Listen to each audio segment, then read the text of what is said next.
Welcome to Dare to Dream. This is Debbie Dachinger, and today I am speaking with Barbara Lamb, who's a current hypnotherapist and regression therapist and considered one of the world's leading authorities in the field of UFOlogy and extraterrestrial contact.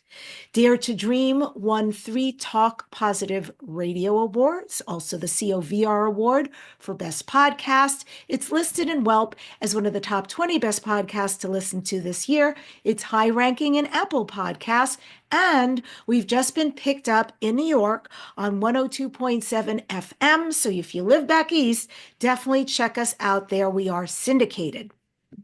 If you'd like to know what your galactic ancestry is, I've got a star seed report and video for you.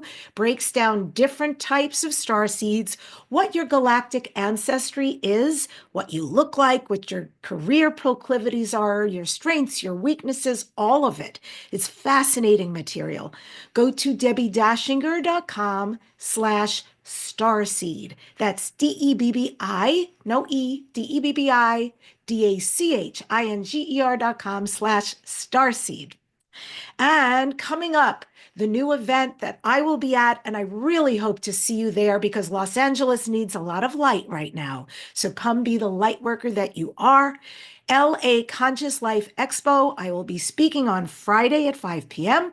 I will be moderating a Galactic Federation and ET Races panel for 2 hours on Saturday, and for the first time ever on Sunday, Conscious Life Expo is offering a live podcast. It's going to be incredible. So the audience can come join. You'll have your own headphones to sit there and participate. Marilyn Gawaki is going to be my guest, and she channels the beautiful benevolent being called Zazar. So join us at 1:30 on Sunday for that. This is all live, by the way. If you'd like to come, and I hope you do, because I love meeting you guys at these things, just join, get your tickets, please, at this website, debbidashinger.com/CLE. debbidashinger.com/CLE for Conscious Life Expo. Well, this is really momentous for me because today I've got an icon on my show. I've known about Barbara Lamb forever, and I've thought so many times about having her on. And it took her writing her new book for that to happen, Cosmic Convergence. So thank you, Cosmic Convergence, for converging us together as well. She is a retired and licensed psychotherapist, current hypnotherapist, and a regression therapist. She is the co-author of the new book I just read, Cosmic Convergence, Journeys of Walk-ins, Starseeds, and Hybrids. And she's considered one of the world's leading authorities in the fields of ufology and extraterrestrial contact. Since 1991, Barbara has regressed countless numbers of people to some of their past lives, and she's been a featured lecturer at dozens of conferences across the US and abroad. She's given hundreds of interviews for television programs, including Ancient Aliens and Netflix, and radio interviews on Coast to Coast Radio, Gaia TV, films, YouTube, the Conscious Awakening Network, and the internet. She has received 5 Lifetime Achievement Awards from 5 major conferences for her work in giving help and support to experiencers of ET contact and furthering the field of ufology. Barbara is an author. She's co-authored many books, including Crop Circles Revealed, Alien Experiences, Meet the Hybrids, Kids' Adventures with ET Friends in Space, and now the new Cosmic Convergence. And her new book, by the way, Cosmic Convergence, you can get it on Amazon or Barnes & Noble. All of this is going to be in the show notes. And you can also find her in YouTube under her channel. And again, those URL links will be in the show note descriptions. So with this, I welcome the amazing Barbara Lamb to Dare to Dream. Welcome. It is so great to have you. Thank you. I'm very pleased to be with you and your audience. Your audience sounds wonderful. They are, and they're definitely on this journey with us. And that's what I love about them, their contributions to this experience. And I am wondering, with the breadth of what you've done over the arc of these years, have you seen great change in what's happening currently in UFOs, currently in ET experiences? Has it amped up? Has it changed? Have we changed? Well, yes, there actually have been some changes. I began regressing people in 1991, as you mentioned, to details of their experiences with extraterrestrial beings. And in the early days, that is the 1990s, many, many different features came out of the regressions, the experiences people were having with extraterrestrials. And a lot of them involved the hybridization program. They were having hybrid children. And and then many, many examples of physical examinations of people. And by the way, when they were physically examined, many people were healed Hmm. physically by the extraterrestrials. And so that was a big feature. And there were some people who, in their regressions, were finding that they had been taken to council meetings. And by that, I mean meetings with other beings, other species of beings who already had council meetings where they would get together and discuss things.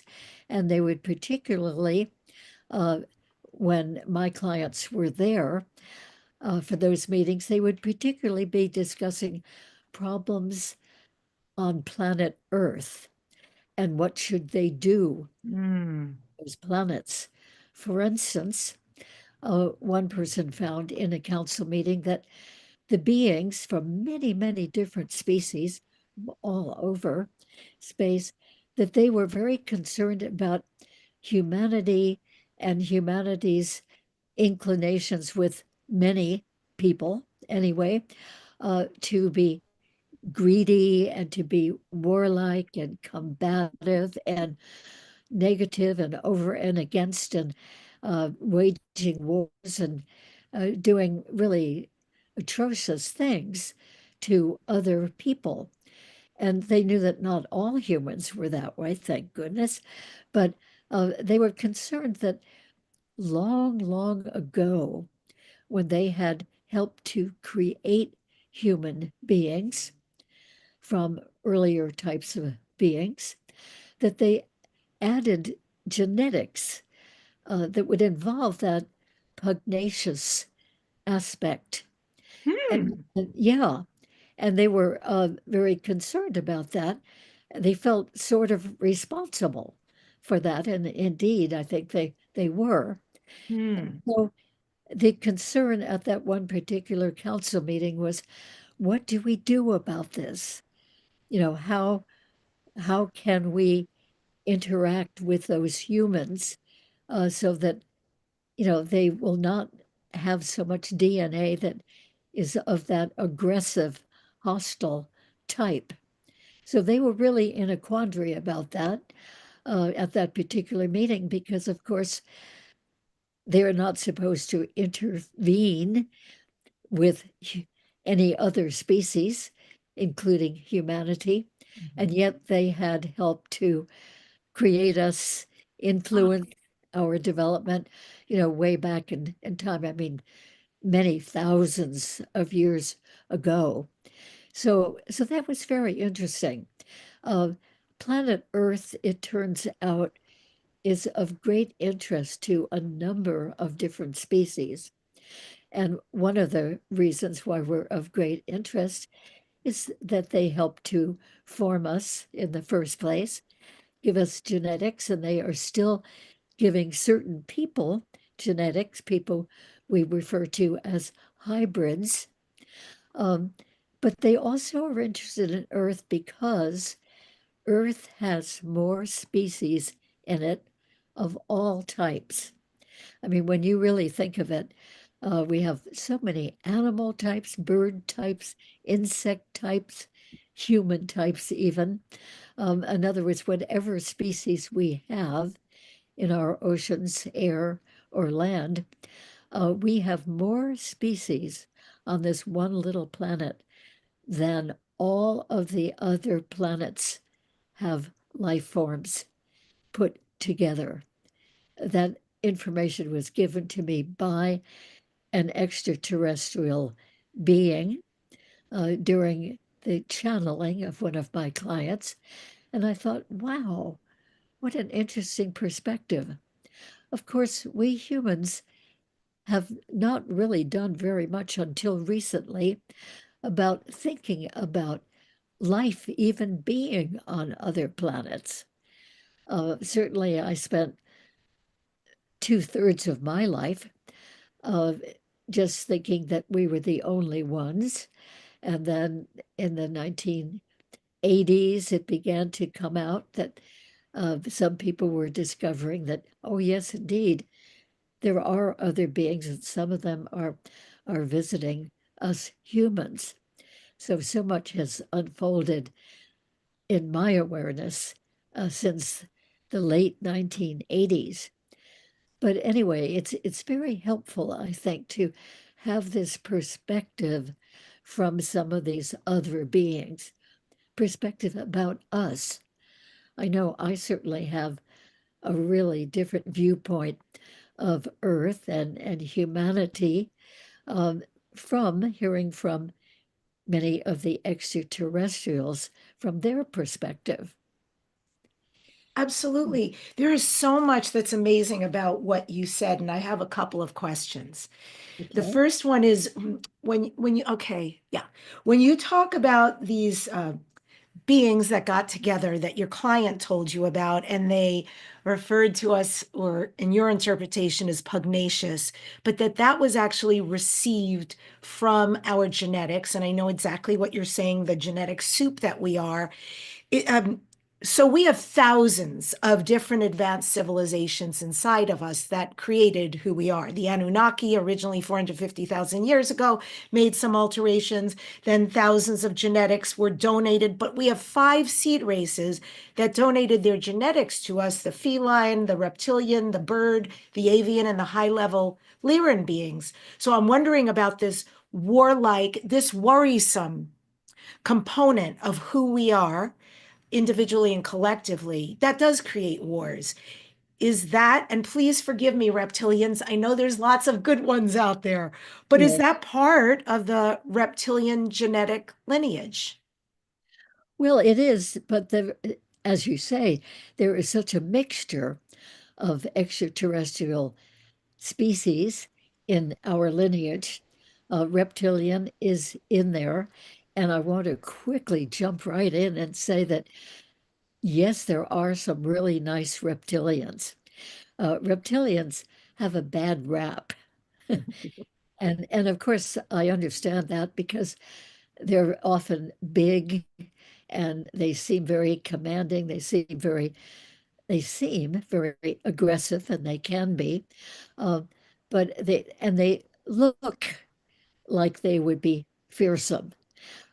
But I personally had an experience myself when a reptilian being suddenly one sunny afternoon just showed up in my home, and he was there uh, in a very nice way. That is, that as soon as I saw him just standing in my living room, not having been aware that anybody had come into my home, but there he was.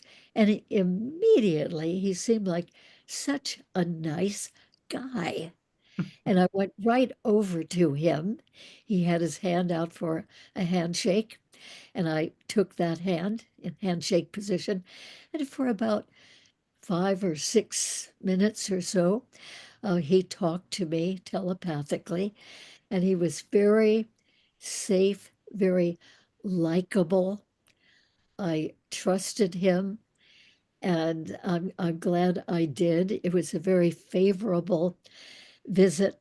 And basically, he was there to just confirm to me that, yes, beings from space really do come and visit some human beings, like he was visiting me.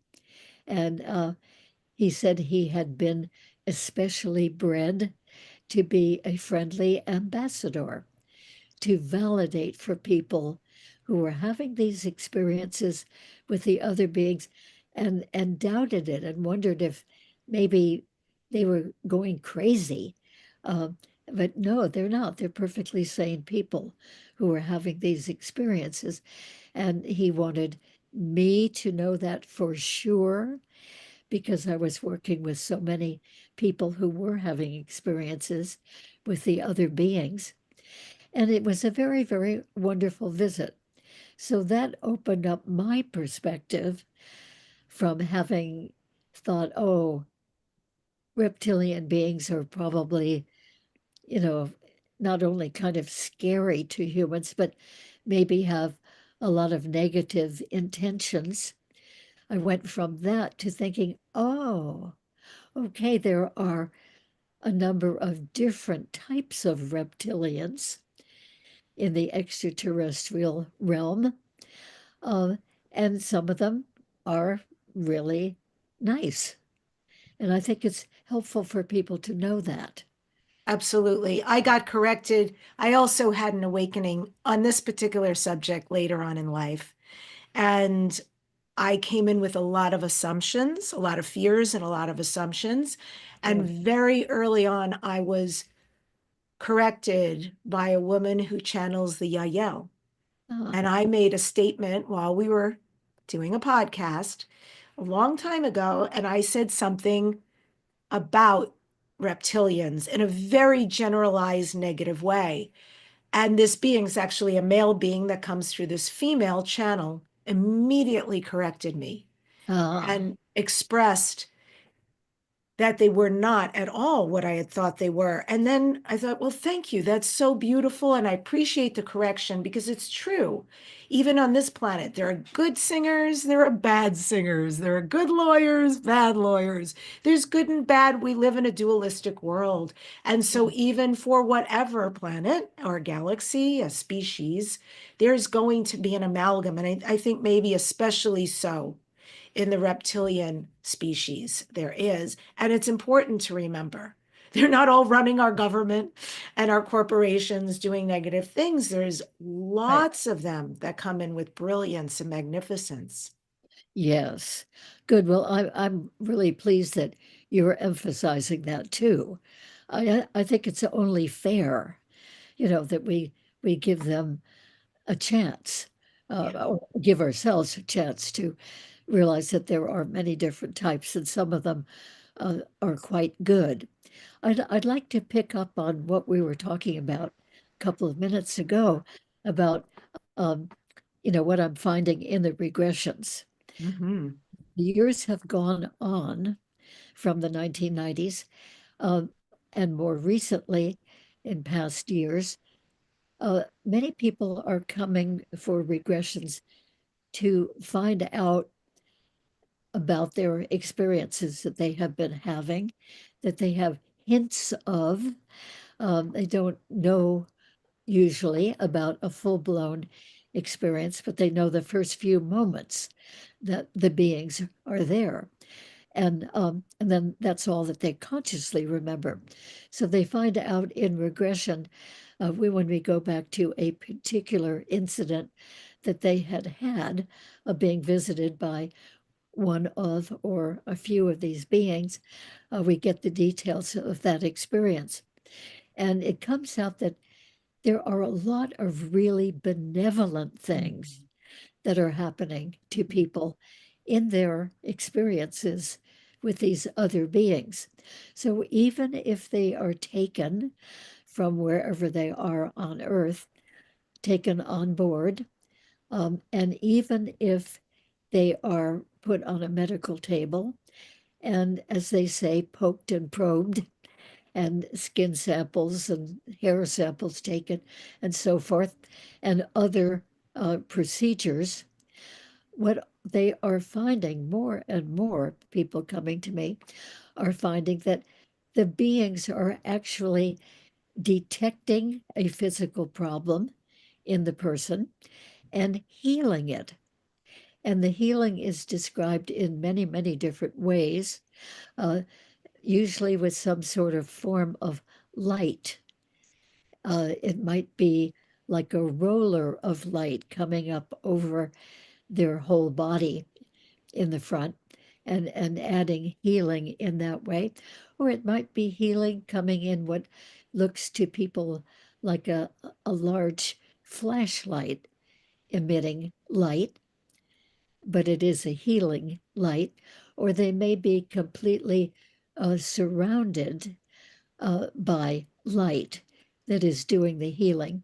So there are a number of different ways that that healing happens, sometimes even with energy coming from the hands of some of the beings. So um, the healing has been a remarkable feature, a healing of many different things, stomach disorders, blood disorders, bone disorders, kidney, liver, pancreas disorders, and so forth. Even cancer has been healed by a number of people by the extraterrestrials.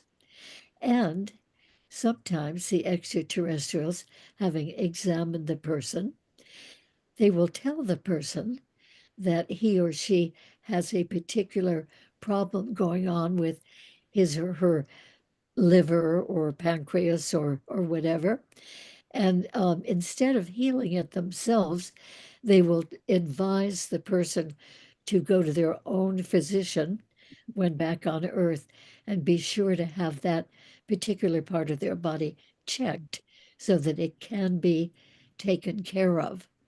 But mostly in the regressions that I've done, people are actually healed then and there by the beings, which I think is a wonderful thing. And we're finding also that some people are taught by the beings when they're on the ship. They're taught to do healing or to do psychic work or to upgrade their own psychic abilities. They're taught many, many favorable things by some of these beings. So recently, in the past, say, 3 years or so, not only have those things continued to be coming forth in regressions, but there's another theme too, that many people have been wondering before having had that encounter, wondering what their real purpose is in life. That they've had a sense that they are here to do something special, to help Earth, help humanity, help animal life, and but they don't quite know what that is. And a lot of these people are in their 50s or 60s or even 70s and 30s. I would say 30s, 40s, 50s, 60s, um, when they have been wondering for a while, why am I really here? I mean, they're doing all the things that we're all doing in life and, to live life and to function, work, have relationships, have children. But still, there's that kind of pervading sense that there's a particular reason why they have come into this life, a particular service that they are to give.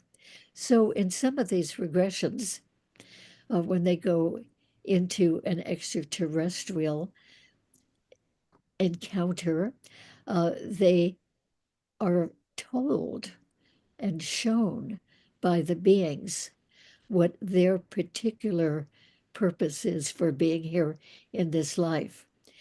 And the beings encourage them to get on with it.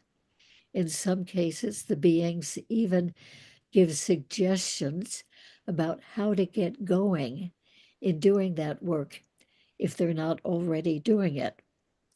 And in some cases, in these regressions, the people find out that they already are doing the essential reason why they came into this life. And the beings applaud that. They they support that and they give encouragement about how they could use other means to be carrying out their mission. So it's really a very affirmative thing.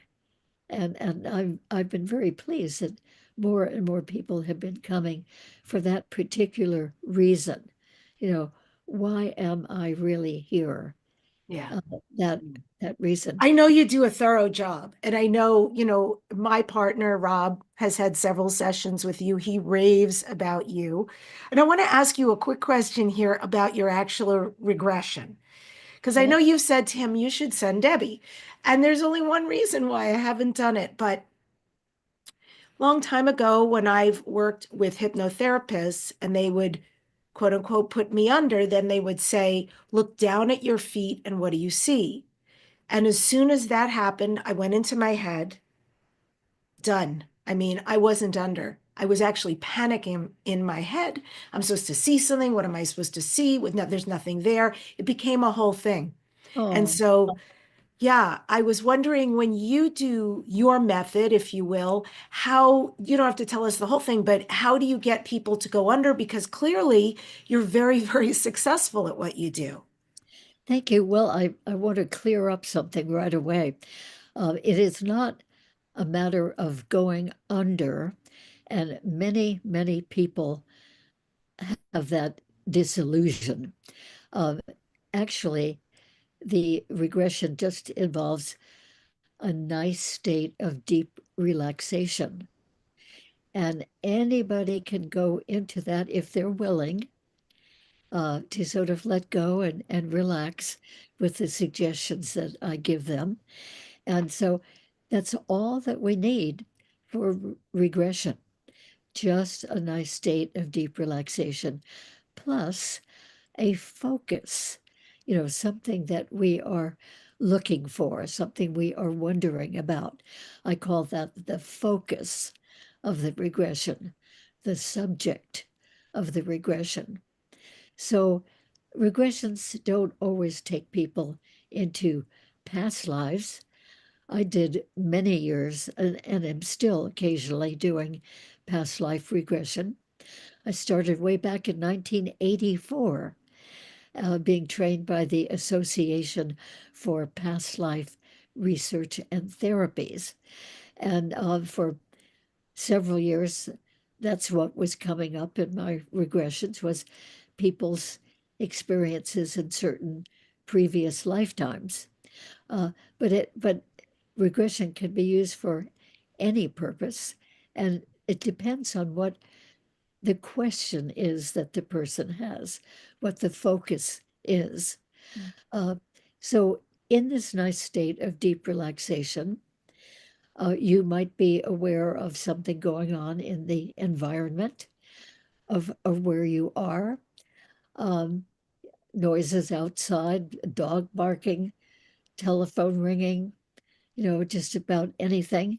And you can be aware of what your own body is feeling like when you're in that nice state of relaxation. So, and you can hear me or whoever is conducting the regression. And that's very important that you hear me because I ask questions that bring out more and more detail. So when I do a regression to an extraterrestrial experience, I ask the person, okay, which event that happened to you that would you like to explore more? And they'll give me details. Like, for instance, I was age 6, sleeping in the attic of my grandmother's house during summer vacation. And there I was, and my brother was in the little cot next to me. And so, and that's when suddenly there was somebody else there. This is what they consciously remember. And then they don't remember very much about that someone else, maybe just a moment or two, and then they're out of conscious awareness. So we will go back to that person's age 6. I will say, okay, you are going back to being age 6 in the bed in your grandmother's attic with your brother in the cot next to you, just what the person has told me. And we begin there. So I'll say, okay, what are you first aware of? Um, After I have done the relaxation process. Um, what are there now? I say you are age 6. And what are you aware of on this particular night in your grandmother's attic, etc. And then the person will start saying, oh, okay, well, I'm lying in bed. And I'll say, which side are you lying on? Or are you on your back? And they'll say, oh, I'm on my left side. So I do detailed questions like that to help the person to be more in that situation that they are essentially reliving. And we go from there. Okay, you're in your bed and you're in your grandmother's attic, you're age 6, your brother is in the cot next to you. Okay, so what are you aware of now? And then the person will say, oh, I'm aware that somebody else is in the room, or I'm aware that there's light coming in through the window. And it's kind of mysterious because that's never happened before. And or they'll give the details of whatever they're aware of. And I keep asking questions to bring out more details. And then they see the being and they can describe the being and they describe what's happening to them. Like I can move my eyes and see the being, but I can't move my body at all. And I want to wake up my brother and have him see this, but I can't say anything. You know, anyway, it gets very, very detailed. And we go on from there with the person being floated up out of the bed and removed through the wall and into a spacecraft. And moment by moment, all the details that are happening to that person that have happened. Mm. So all of this is accomplished just in that nice state of deep relaxation. I can feel it as you're talking. I can feel how Yeah. calming and relaxing, even as you go through this example. I'm there. I'm already there. So Oh, that makes so much sense. Thank you for taking us through that. It's beautiful. And I want to talk, I want to bring in this aspect of your book to this conversation, your new book that you co-wrote with Sheila Sheppy, right, and it's called Cosmic Convergence. And this book talks that I just read talks about walk-ins, it talks about starseeds and hybrids. right. Such a good conversation right now. And how would you typify the difference between the walk-ins, the starseeds, and the hybrids? Right. Okay. Well, there are a lot of similarities actually, and there are differences. A walk-in is a soul who has wanted to come to Earth and to help humanity. And instead of going through the whole process of incarnating as as a fetus and a baby and child and teenagers and young adult years before getting to that work, they kind of take a shortcut.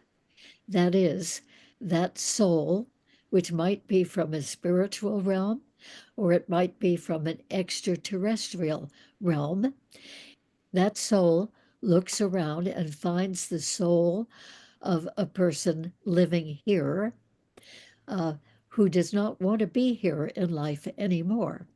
And they make an agreement to do a soul exchange. And that means that at a certain moment in time, a certain place where the earth person is, uh, that soul will leave the human body and immediately the soul of the other one, disincarnate one, will enter that body and take up life in that body. The soul that has left that body will go right into the spirit realm where we all go when we die. And it is absolutely fine. And the new soul coming in now is suddenly in a human body. And that human body, of course, has relatives, family, life work, whatever that person had been involved with, and picks up from there, does a lot of adjusting, and then gets on with the work that that soul, the incoming walk-in soul, has wanted to do to be helpful here on Earth. So it's really a very efficient system and a wonderful system. We have quite a number of walk-ins. I don't know how many, but in the world, I'm sure this is happening all over the world. It Okay. must be very strange for the walk-in because, I mean, suddenly you're in this body, so Mm. that's got to be new and a big adjustment, and maybe all the afflictions or tenants or the way it's built or the way the person's been taking care of it who's exited the body. And then, Right. like you said, there's family, there's a whole life, there's a career, and there's probably a lot of ways that human had behaved that perhaps are not indigenous to this extraterrestrial or a spiritual being who comes here. How Mhm. difficult is that transition for a walk-in? Yes. Oh, absolutely.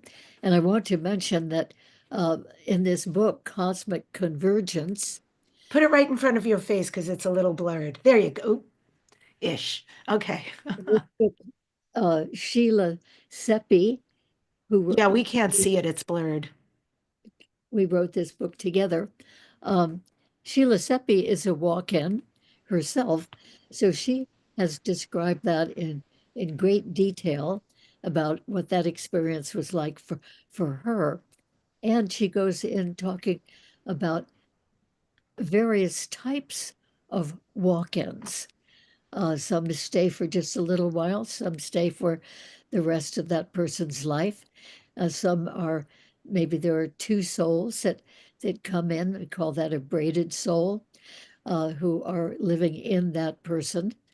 Uh, so anyway, she goes into great detail about the different types of walk-ins. So now let's quickly talk about starseeds. Yeah. Starseeds are not walk-ins. They have been born here Hmm. in order to help humanity as well, and they have extraterrestrial lineage. Hmm. It's each one of the starseeds had been at least one of the types of extraterrestrials, usually more, Hmm. um, in previous lifetimes. But now they are here as a human to help raise the consciousness of humanity, help the spirituality of humanity, and help in many different ways. And then the hybrids, um, which I have paid a tremendous amount of attention to and wrote the book Meet the Hybrids with Miguel Mendonça. Uh, the hybrids are born here also, but before they were born, usually at the point of conception, they are given extraterrestrial genetics, and usually of more than just one type. Usually, hybrids I know have genetics from two or three or four or five or six different types of extraterrestrial species. But anyway, uh, so they have been given these genetics either when they are gestating in their mother's wombs. They are given an injection through the mother's abdomen, the wall of the uterus, into the fetus, and therefore are born hybrids, or they're given as the eggs and the sperm from the woman and the man uh, are mixed together on board the ship, and they add extraterrestrial genetics there, and then they implant that hybridized embryo into the human mother. So they too are here totally for service, helping humanity, helping all of life, even helping the earth. And with all of these categories, the walk-ins, the starseeds, and the hybrids, they have a wonderful range of psychic abilities. Hmm. All have the ability to heal people and animals. They all have lots of visits from the extraterrestrial beings who gave them their genetics. So they are all here totally for service, teaching, counseling, lecturing, webinars, conferences, any way that they can, a lot of meeting with individual people, uh, to really to help us develop on Earth and to help us to help the Earth itself. So it's really a wonderful thing, in my opinion, that we have walk-ins, starseeds, and hybrids, Mm. because we really do need help with all the negative things going on in the world, and but they are here really to help and to raise the consciousness of humanity Yeah. by working with these individual people and individual groups. So I think we're very fortunate that we Mm. have them amongst us. Definitely agreed. And I have personally known hybrids. I've had two clients who are hybrids. And as Yeah, soon as I met them, it was like this person, when they claim they're not fully from here, they are definitely not fully from here. There's a yeah, behavior that is not quite human by any means, very different. And also, occasionally, not all of the hybrids that I know, they look different. Sometimes you can tell from the long, elongated eyes. It's just somehow the way the face has been put together. It's quite beautiful, but it's very clear it's an amalgam. It's not purely earthly human DNA that's in them. And right. I agree with you. They have extraordinary abilities, and they came here at this very auspicious time to Yes. really help us. We're very, very fortunate. What do you think, after decades of all your research, Barbara, what do you think is the ultimate reason why extraterrestrials have had contact with humans? Well, I think because they have been involved in creating us and influencing us for eons of time, we're kind of one of their own in a sense. And so they continue to be very interested in us. Mm. And also, as I said, we're a very unique planet itself with so many life forms on it. And they are very concerned about our nuclear proliferation and how we could be sending off nuclear bombs anytime, which we're all aware of. Um, and they say that if we do start releasing nuclear material like that, it will not only contaminate the whole Earth and maybe ruin all life on Earth, but it will spread out through the solar system and even beyond the solar system to affect the other planets. So they do not want us to do that. That's one of the reasons why I think there has been an increase in these extraterrestrial visits to Earth since we started uh, sending our nuclear bombs. They realized, oh, we have this technology and we could make some really terrible, terrible decisions about that. And of course, as the years have gone by since the atom bomb, um, we have so many countries have developed nuclear capability, and so it's increasing all the time. And I think that the beings out there are really, really concerned, not just for us, but for them. Yes, for good reason, they're concerned. Absolutely. And I understand in your path, in your personal journey, Barbara, that you had this experience where you suddenly remembered lives in Peru and Egypt. And what kind of impact has that remembrance and incorporating that into your life had? What particular influence have these past lives been in your more current days?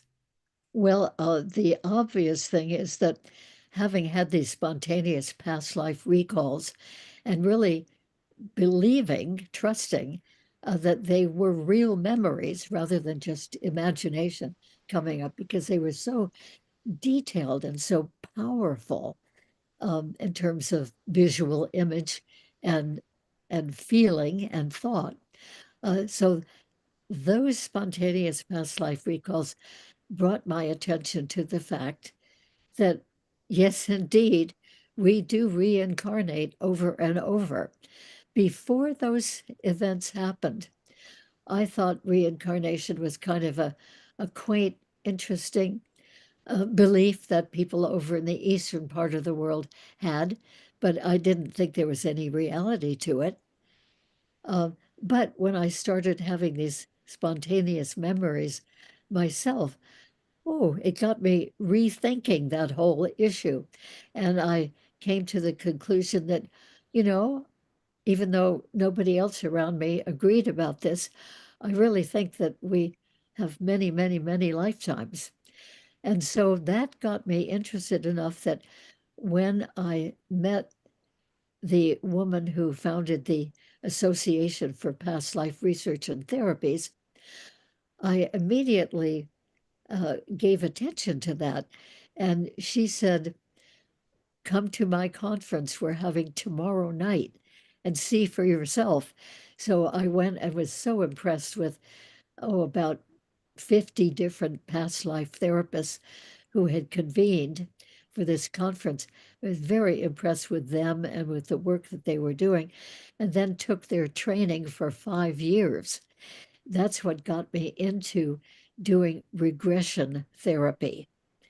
And even in with my regular therapy clients, because I had already been licensed as a therapist for several years by that time, uh, even in doing regressions with some of my clients, I found out amazing things, not only all the Earth lifetimes that people had had, but even some extraterrestrial lifetimes that a few of them had had.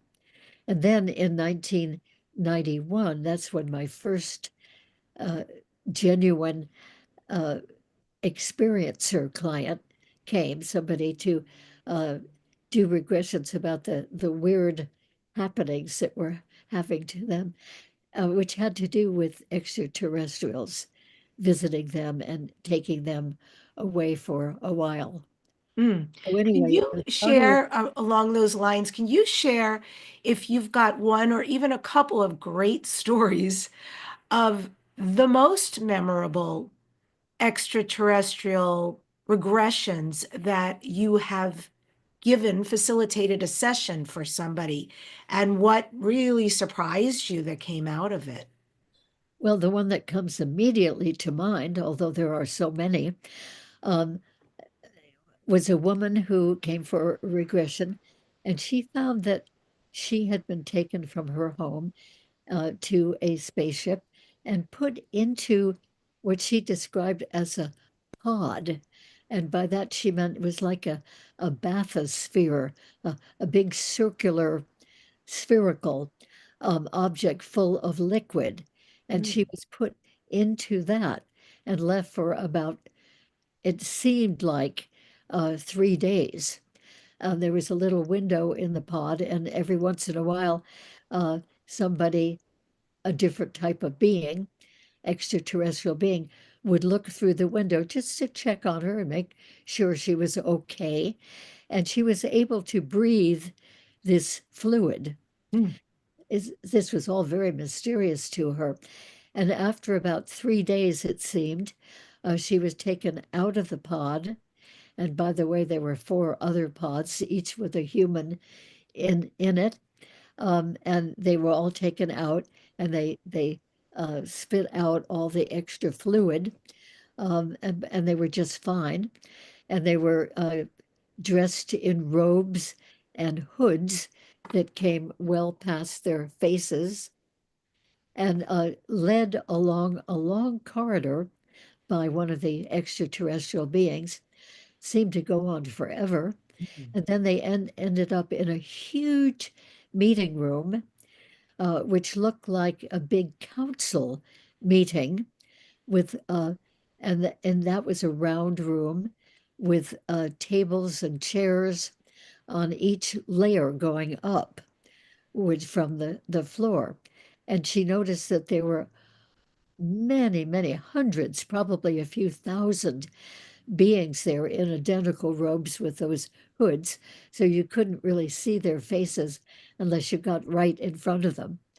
Anyway, she realized that after a while that having been led up several steps to her lair, where there were a very few other humans, that they were part of this intergalactic meeting, and various things were being discussed, including their perspective of problems on planet Earth and what should they do, if anything, about them. So that was very, very notable. Um, an experience, and there are just so many others. I'm very impressed always with the healing sessions and Yeah. with teaching sessions, and also with people being taken to visit their hybrid children Mm. who are living on the ship. Those those children are mostly extraterrestrial in component and would not be able to live here on Earth, even though they have human genetics in them from the hybridization program. Those are always very impressive. And then, really, I think my favorites are when people are encouraged by the extraterrestrial beings to know about their mission and to carry out their mission, and to know that they are always supported in their mission, supported by those beings. That's So beautiful. those are some of my most notable, but there are many, many examples of people also just being taken and ushered around the whole spaceship, which is very fascinating to get the descriptions of. And that happens to children Mm. and also to people of any age when they are taken. And by the way, I would like to mention my children's book about children's extraterrestrial experiences. Yeah. It's written for children. It's mostly illustrations done by Mary Edwards. And so it shows a child being visited in bed, a child being uh, taken into a portal, a child being on the spaceship, a child being on a medical table, being healed, um, a child having grown up, being part of the great council meeting with many other species.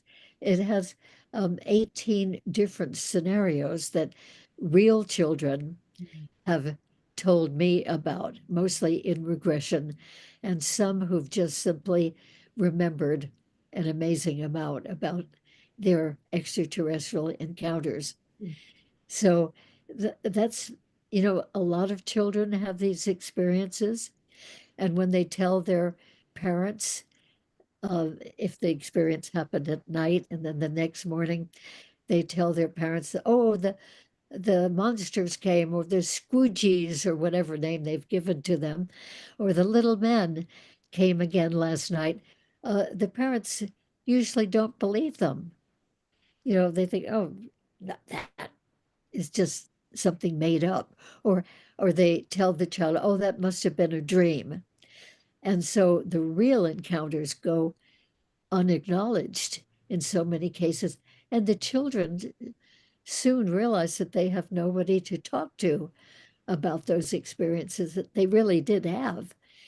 So this book is to help validate that, yes, children sometimes, some children do have those experiences with the other beings, and to validate for the parents Mm. the This is real true. This factor in happens. the children. So Yeah. kids' adventures with ET friends in space, or just for short, ET friends. That's great. And of course, under Amazon, you can go there and type in Barbara Lamb, and all your books show up, which is lovely if people really want to deep dive into your work. And another one of the books that you wrote, Barbara, is regarding crop circles, and Yes. which is so interesting. What kind of insights have you gained into your extensive research into crop circles? And are there any new ones lately in the last year or two? Yes, there are new ones. The phenomenon keeps happening. I Mm. was very pleased every year. Oh, good, it's happening again. And I spent 25 years going in the summertime to England and Mm. went into many crop circles, probably a couple of thousand crop circles myself, and noticed all the details and felt the energies. And Mm. anyway, I think this is just a fantastic gift that is given to us humans, uh, these crop circles. I think they definitely bring an energy with them, which you can feel in them and you can measure it with electrostatic voltmeters and magnetometers and even microwave detectors and dowsing rods, which was my favorite way of determining if a crop circle was genuine, that is, from the unknown source, May I compared ask you about that? So that's and very interesting because we just had somebody on the show and her expertise is dowsing rods. So I know they can detect water. I mean, I'm moving my hands. Of course, you wouldn't typically, the rods would move. But right. how does the rod detect? Is it a yes and no system, or are they looking for something specific that it responds to? Well, in my case, going into crop circles, um, I first of all, at the beginning of any season, before going into a crop circle, I would test my dowsing rods, like what is a yes answer, what is a no answer, what is an I don't know answer. Um, so then I would go into a crop circle and I would, if it was a genuine one made by the unknown source, Mm. the dowsing rods would open up. That was my yes indication from the dowsing rods. And if there was no energy increase or change in that crop circle, meaning it was a man-made crop circle, Mm. there are some of those, the dowsing rods would just stay straight ahead. They wouldn't move at all. And so over the years, I did that for, well, probably 24 of those 25 years, I used dowsing rods. And that indication of yes on the dowsing rods, there is extra energy or the energy has increased here, that always uh, went along with my personal feeling being Mm. in the crop circles because it's very, very subtle, the change of energy or the increase in energy, but it is there. And that's why we use some of these measuring instruments. Some of my friends would use pendulums, Mhm. and the pendulum swinging would always agree with what was happening with my dowsing rod. So we always had a check and a balance there to some extent. So anyway, they are adding energy in the crop circle. And many of us feel that since the crop circles are located usually near ancient sacred Mm. lithic stone sites, which used to have a lot of energy, were very important for the ancient people. And but the energy is kind of, diminished over the many, many centuries. So many of us feel that the energy in the crop circle near the ancient sacred site is being reignited, being Ah. reawakened, that we're getting more positive energies coming to the earth, or no matter where the crop circle is placed on the earth, always, of course, in a growing crop of one type or another, um, but that they're adding extra benevolent energy to the land there, and not only to the crop, but to the land itself. Uh, so many of us feel that the crop circles are kind of an invitation to wonder where they came from and to think, oh, I wonder if they might have come from somewhere else in space, from some kind of intelligence. It certainly seems like the crop circle designs are very intelligently done. I mean, they're beautiful patterns, perfect patterns, if they're done by the anomalous source. There are humans who have gotten into it also since I think the 1990s or maybe 1989. And from the air, the crop circles that they make can look pretty decent, I must admit. But when you go into them, they're just flat. The grains, the stalks are just flattened, crushed down, pushed down, and they die because they lose connection with the roots. So the crop circle sort of looks dead if you go near it, and there's no increase in energy at all. Mm. And often the blades are laid down in a more sort of haphazard or messy sort of way compared to the genuine ones, which are just done so perfectly. Every single blade just laid down parallel to the next one and very, very neat and trim. And then, of course, the extra energies. So it's a fascinating phenomenon, and I'm very grateful that it's still happening. So most of the crop circles have happened in England over the years since the early 1980s, and but they happen all over the world as well. Probably just about every country that grows any kind of crop has crop circles in it. And crop circles or those types of formations are also found on rare occasion in things like sand on a beach or gravel or ice in a stream or ice or snow on the land. There have been what we refer to as crop circles, but of course, we're not dealing with a crop here. But so it's a very wonderful phenomenon that has really sparked many of us anyway to really think about the possibilities of where they come from, which has brought our attention to space. And for my own experience, 1991 was the same year when I did my first regressions with people who were having extraterrestrial contact. And the same year, I was having my first summer experience in crop circles in England.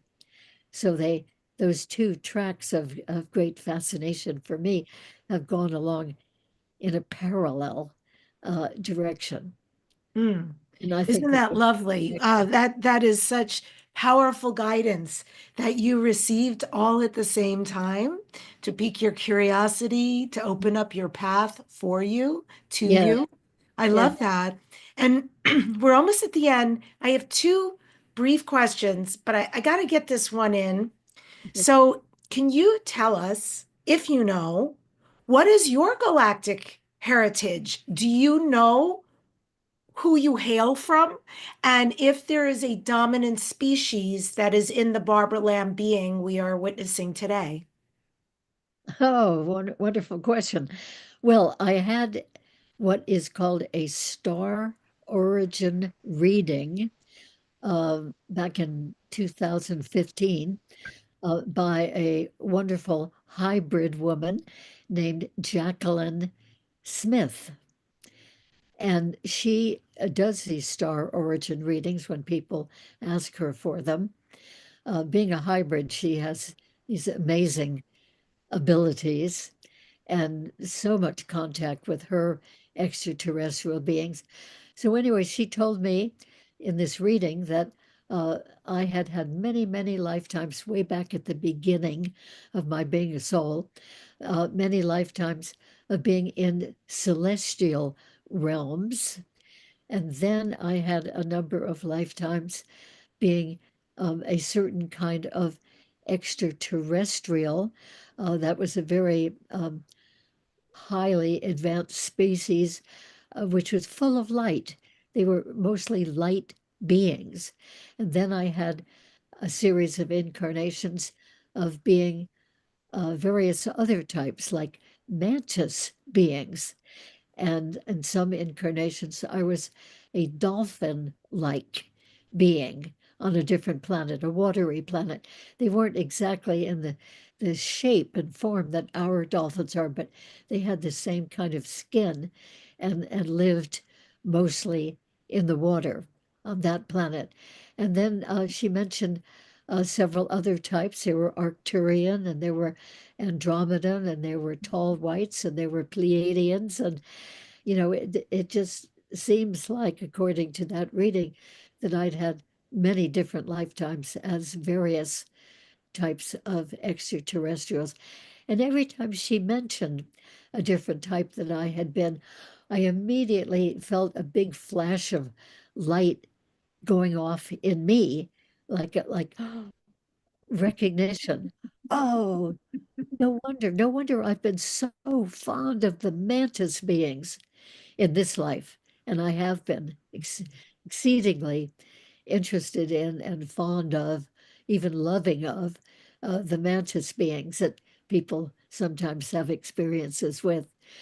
And with each type that she mentioned, it was like a flash of light went off inside me of recognition of, oh, yeah, that makes sense.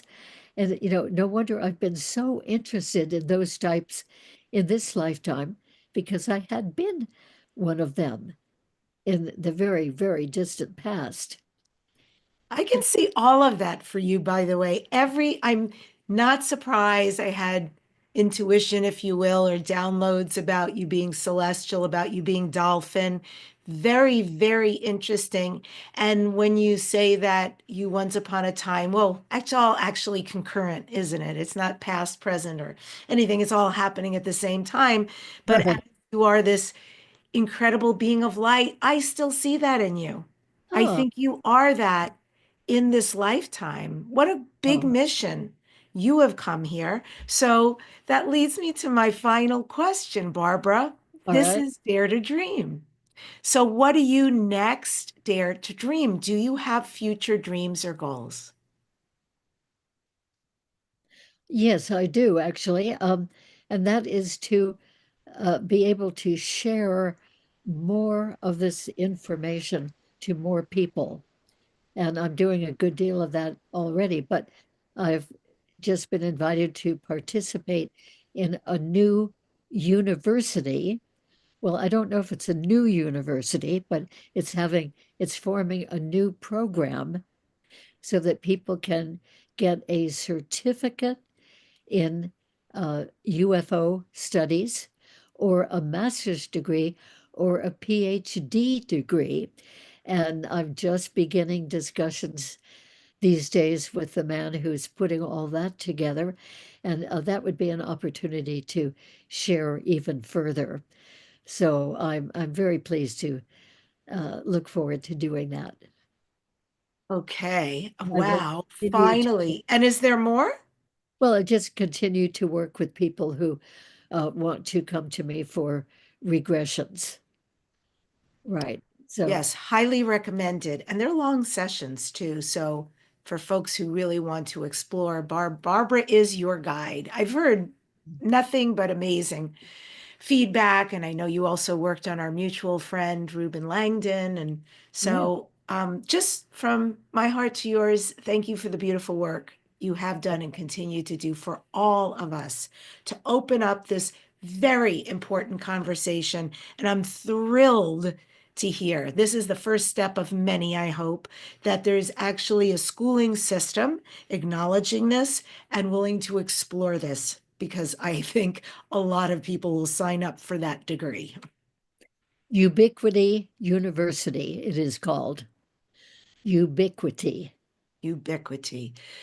Well, folks who are interested, you can find Barbara Lamb on YouTube. Her handle there is at Barbara Lamb ET Regressions. Her new book, you can type in her name on Amazon or Barnes & Noble, Cosmic Convergence, is at both platforms. And I'm going to end today's show with this quote from Rekha Sharma. I believe there's other forms of intelligence in the universe. I've seen and heard some pretty convincing UFO stuff. Besides, if we're the most intelligent things in the universe, well, that's just depressing. Subscribe to this #1 transformation conversation, Dare to Dream with Debbi Dachinger. Please leave a comment. I do read them. And like the show, help support it.